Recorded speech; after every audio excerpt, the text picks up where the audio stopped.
இங்கே பாருங்க, இங்கே ஒரு மண்டபம் வந்து ரொம்ப சிற்பக்கலை, அதாவது கொத்து கொத்தாக இருக்கு. அதாவது ஒவ்வொரு தூணுனா தூணில் வந்து பார்த்தீங்கன்னா 4 பக்கம் இருக்கும். இங்கே பாருங்க 16 பக்கம் 20 பக்கமாக அந்த கோணங்களில் ரெடி பண்ணி இந்த சிற்பங்களை செதுக்கியிருக்காங்க பாருங்க.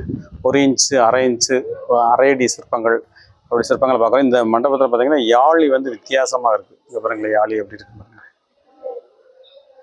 யாழிகள் கோவிலில் பார்த்துருப்போம் இல்லையா, யானை முகம், சிங்கத்தோட பிடரி, இந்த குதிரையோட இது உடம்பு வச்சு பார்த்துருப்போம். அந்த யாழி வந்து இங்கே பாருங்க, பார்க்கறதுக்கு யானை முழு துதிக்கையிலே இருக்கிற மாதிரி யாழி ஏற்படுத்தியிருக்காங்க பாருங்க. இங்கே இருக்க சிற்பங்களை பாருங்களேன், அதோடைய எவ்வளோ நுட்பமாக செஞ்சுருக்காங்க. இந்த 2 இன்ச்சு சிற்பத்தை பாருங்க, என் கையை விரலை பாருங்க, இந்த அளவு தான் அந்த சிற்பம் இருக்கு. இங்கே கிருஷ்ணரை பாருங்க, பானையிலிருந்து வெண்ணெய் எடுத்து சாப்பிடக்கூடிய அந்த இதை வடிவமைச்சிருக்காங்க பாருங்க. அதை பாருங்க, ஒரு தேர் மாதிரி ரெடி பண்ணி இதுல வந்து இப்படி சின்ன சின்ன சிற்பங்கள் வச்சிருக்காங்க. மேல வந்து நடனம் ஆடக்கூடிய கிருஷ்ணன் இருக்காரு பாருங்க. நந்தி எல்லாம் இருக்கு பார்த்தீங்களா. ரொம்ப அற்புதமான மண்டபம். இந்த மண்டபம் எங்கே அமைஞ்சிருக்கு அப்படின்னு பார்த்தீங்கன்னா, கும்பகோணம், தஞ்சாவூர் மாவட்டத்தில் இருக்க கும்பகோணம் பக்கத்தில் கூட தாராசுரத்தில் கூட ஐராவதீஸ்வரர் ஆலயத்தில் தான் அந்த மண்டபம் இருக்குது. நிறைய இது போல் இங்கே வந்து விசித்திரமான சிற்பங்கள் நிறைய இருக்குது. எப்படின்னா, 2ஆம் ராஜராஜ சோழன் இந்த கோவிலை கட்டினதாக சொல்கிறாங்க. இதில் இங்கே பார்த்தீங்கன்னா ஒவ்வொரு எப்படி சொல்கிறதுன்னா, நம்ம கதைகள் சொல்லுவாங்களா, புராண கதைகள், அந்த கதைகளுக்கு ஏற்ப சிற்பங்கள் இங்கே வடிவமைச்சிருக்காங்க. இந்த தூண்கள்லாம் பாருங்களேன், இந்த தூண்களை பார்க்க எவ்வளோ விசித்திரமாக இருக்கு பாருங்க. எங்களுக்கு சிற்பத்தை 1 கோணம், 2 கோணம், 3 கோணம், 4 கோணம், 5 கோணம், இப்போ கோணங்களாக அந்த சிற்பத்தை உருவாக்கியிருக்கிறாங்க. இங்கே பாருங்க, இந்த சிற்பத்தை நிறைய இடத்துல பார்த்துருப்பீங்க. இங்கே பாருங்களேன், அதுலேயே சின்ன சிற்பம் பாருங்க, சிவபெருமானும் பார்வதியும் இருக்கிற சிற்பம். அது நிறைய இடத்துல நம்ம பார்த்துருப்போம் பெரியதா. இங்கே பாருங்க, ரொம்ப சின்னதாக இங்கே பார்க்குறோம். இங்கே பாருங்க, விநாயகர் நடனம் ஆடக்கூடிய சிற்பம். இந்த மண்டபத்தில் வர்ணிக்க வார்த்தையே இல்லை, அவ்வளவு கலை பொக்கிஷம் கொட்டி கிடக்கு இந்த மண்டபத்தில். மேலே பாருங்க, இந்த பழமையான அந்த பெயிண்டிங் இது சொல்லுவாங்க இல்லையா, இதில் எடுறா போதும். இங்கே பாருங்க, இந்த தூண்லையும் பாருங்க, ஒவ்வொரு தூண்களையும் கொத்து கொத்தாக சிற்பம் வைக்கப்பட்டிருக்கு. கொத்து கொத்தா இருக்கு. எங்க பார்க்கறது, எதை வர்ணிக்கிறது, எதை சொல்லுவது அப்படின்றே தெரியல. அந்த அளவுக்கு சிற்பங்கள் ரொம்ப அற்புதமாக தத்ரூபமாக இருக்கு. இந்த சிற்பங்கள் உயிரோட்டம் உள்ள சிற்பங்களை பார்க்கணும்னா இங்கே தான் வரணும். இங்கே பாருங்களேன், இதெல்லாம் வந்து இந்த சேலையில் வைக்க போடக்கூடிய டிசைன்ஸ் எப்படி இருக்கு பாருங்க. இந்தியாவிலே வந்து தாராசுரத்தில் இருக்க கோயிலில் தான் கலை பொக்கிஷம் நிறைய இருக்குன்னு சொல்லுவாங்க. அதான் இன்னைக்கு பார்வையிட வந்திருக்கோம். இங்கே பாருங்களேங்க, இந்த தூணெல்லாம் பாருங்களேன், இது வந்து அச்சில் ஊற்றுனாங்களா இல்லை இதை கையால் செஞ்சாங்களா அப்படின்றதே அந்த அளவுக்கு விசித்திரமாக இருக்கு பாருங்களேன். எப்படி இருக்கு பாருங்க, விசித்திரமாக இருக்கு. இந்த மேலையெல்லாம் பாருங்களேன், ஒவ்வொரு புராண கதைகளுடைய சிற்பங்களும் இங்கே வடிவமைச்சு வச்சுருக்காங்க மேல் பக்கத்தில். அதில் பார்த்தீங்கன்னா இந்த மூலிகை பெயிண்ட்களை வச்சு அன்றைக்கி வர்ணம் பூசி கொடுத்துருக்காங்க. இப்போ அந்த வர்ணம் பூச்சி கொஞ்சம் மங்கியிருக்கு. இன்னும் பாருங்களேன், ஒவ்வொரு மண்டபத்துலேயும் ஒவ்வொரு விசித்திரங்கள் நிறைஞ்சிருக்கு. இங்கே இந்த மேலே போட்டிருக்க அந்த பூவெல்லாம் பாருங்கள், எவ்வளோ அழகாக செதுக்கியிருக்காங்க. இந்த தூண்களோட மேல் பகுதிகள்லாம் பாருங்களேன்.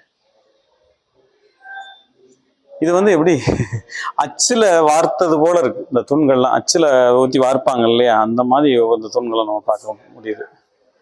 விசித்திரமான தூண்களாக இருக்கு பாருங்களேன். காளியோட சிற்பம், ஒவ்வொரு இதுலையும் ஒவ்வொரு கலை பொக்கிஷங்க கிருஷ்ண சிற்பங்கள் நிறைய இருக்கு. இதெல்லாம் என்ன சொல்லுதுன்னு பார்த்தீங்கன்னா, கிருஷ்ண லீலைகளை வந்து சொல்லக்கூடிய சிற்பங்கள் இங்கே இருக்குது. இந்த கோயிலோட தோற்றத்தை பாருங்க, எவ்வளோ அழகாக நேர்த்தியாக அந்த மதில் சுவரும் அங்கே இருக்க சிற்பக்கலையில் இருக்கக்கூடிய அந்த ஒவ்வொரு வளைவுகளும் எப்படி ஏற்படுத்தியிருக்காங்க. ஒவ்வொரு அந்த சிலைகளும் வந்து ஒவ்வொரு கலரில் அமைச்சிருக்காங்க பாருங்களேன். பாருங்களேன், இதெல்லாம் எப்படி இருக்குங்க.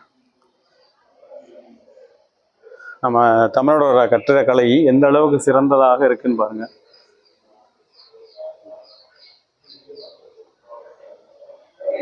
ரொம்ப விசித்திரமா இருக்கு பார்க்கறதுக்கு.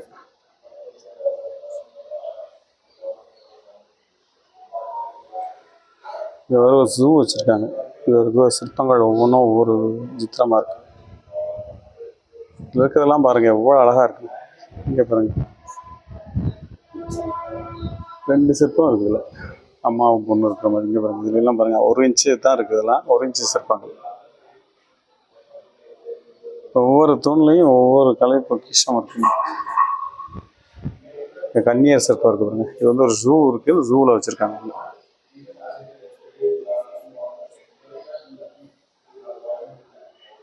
ரொம்ப விசித்திரமா இருக்கு ஒவ்வொரு சிற்பங்களும் பார்க்குறது.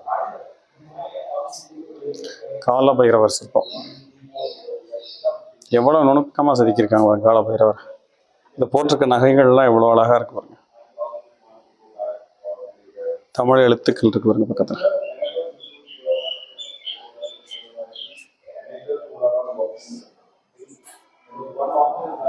சித்திரமான சிற்பம்.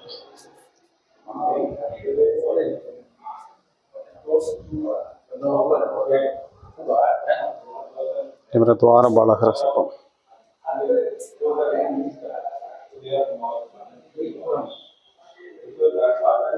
இது துவார பாலகரோட சிற்பம் தான்.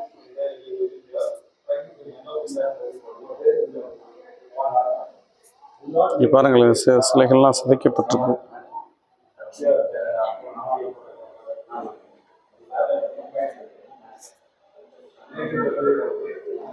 துவார பாலகர் சிற்பம் தான். சண்டிகேஸ்வரர்.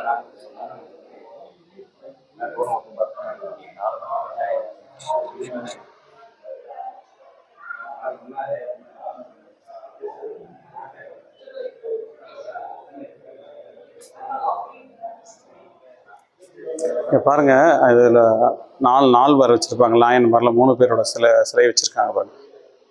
இது பழமையா கிடைக்கப்பட்டது.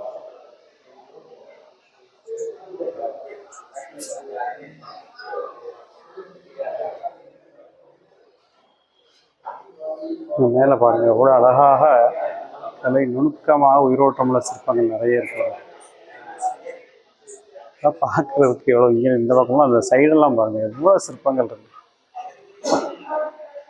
ஒரு அதிசயம் தான் சொல்லணும். அதாவது நம்ம எப்படி சொல்றது, ஒரு விஷயத்த செய்ய முடியாத அதிசயம். இந்த விஷயத்துல திருப்பி செய்யவே முடியாது.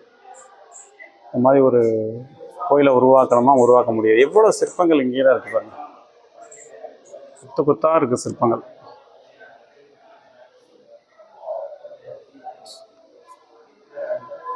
இந்த தூணை பாருங்களேன். இந்த தூண்லாம் ரொம்ப அற்புதமா இருக்கு.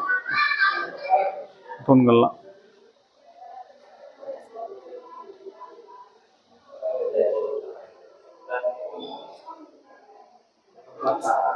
ரொம்ப விசித்திரமாக இருக்கு. ஒவ்வொரு இடமும் பார்க்கறதுக்கு சொல்ல வார்த்தையில். இங்கே ஒரு சிற்பம் வந்து பாருங்க, விசித்திரமா இருக்கு பாருங்களேன். எங்க பாருங்களேன், ஒரு முருகனுடைய சிற்பம், வள்ளி தேவியானோட இருக்காங்க. இந்த மூக்குத்தி போடுவதற்கு எப்படி ஹோல்ஸ் கொடுத்துருக்காங்க, அதே காதணி போடுவதற்கு எப்படி ஹோல்ஸ் கொடுத்துருக்காங்க அப்படி பார்த்தீங்களா? எவ்வளோ தமிழனோட அந்த அறிவியல் நுணுக்கத்தை பாருங்க, எந்த அளவுக்கு சிறந்து விளங்கியிருக்காங்க கட்டிடக்கலையில் அப்படின்னு பாருங்க. கல்லிலே கலைவண்ணம் கண்டான்னு சொன்னதே, கல்லில் தான் இங்கே நிறைய கலைவண்ணங்களை பார்க்க முடியும். பிள்ளையார் இருக்கார் பாருங்க.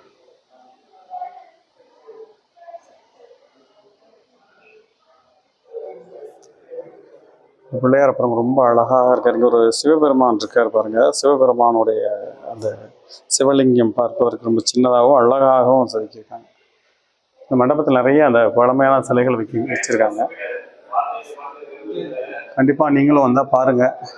இதெல்லாம் வந்து நம்ம குழந்தைங்களுக்கு கூட்டு வந்து காமிக்கிற அந்த மாதிரி இடங்கள்லாம். அப்போ எந்த அளவுக்கு மன்னர்கள் வந்து கோயிலுக்கு முக்கியத்துவம் கொடுத்து இவ்வளோ சிற்பங்களை செஞ்சுருக்காங்க அப்படின்றத பார்க்க முடியுது பாருங்க. இது ஃபுல்லாக மண்டபத்தில் நிறைய சிலைகள் பாதுகாத்து வச்சுருக்காங்க.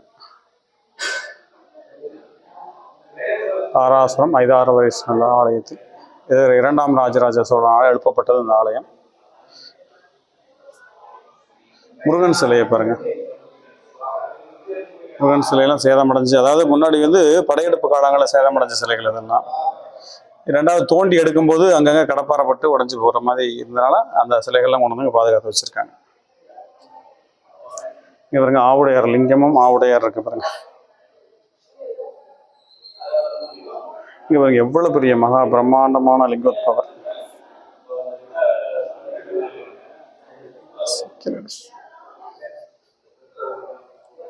நிறைய சிற்பங்கள் இதில் இருக்கு. இப்போ எடுக்கிறதுக்கு நம்மளுக்கு டைம் பத்தலை. ஏன்னா அந்த அளவுக்கு ஒவ்வொரு இதுவும் ஒன்றும் விளக்கம் சொல்ல முடியாது. ஏன்னா ஒரு நாள் வந்தோம்னா நாள் பூரா பத்தாதீங்க. ஒரு நாளில் ஒரு மாதம் இருந்தால் கூட இந்த விஷயங்களை நம்ம இது பண்ணுவோம். இங்கே தமிழ் கல்வெட்டுக்களை பாருங்க, கல்வெட்டுக்கெல்லாம் கிடச்சி எடுத்திருக்காங்க.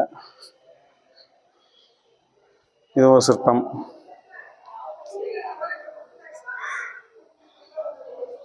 இங்கே பாருங்க, இங்கெல்லாம் வந்து உடஞ்சு போன சிற்பங்கள் இதை வச்சுருக்காங்க. இந்த மண்டபமே வந்து ரொம்ப கலை பொக்கிஷம். இது மாதிரி நிறைய மண்டபங்கள் இங்கே இருக்குது, பார்க்க முடியுது. இங்கே ஒரு அம்மன் சிலையை பாருங்கள், எவ்வளோ அழகாக இருக்கு பாருங்க.